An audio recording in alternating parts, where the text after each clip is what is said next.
legendárna električka s drevenou karosériou, prvý nízkopodlažný autobus v historickej zbierke DPB či klubový Ikarus Vies 80.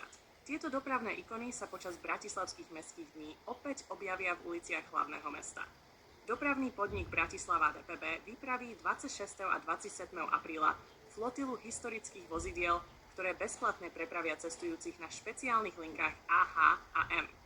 Historické linky A, H a M budú premávať oba víkendové dny od 10 do 18 v 15-minútových intervaloch. Trasy povedú naprieč mestom a prepoja viaceré bratislavské dominanty.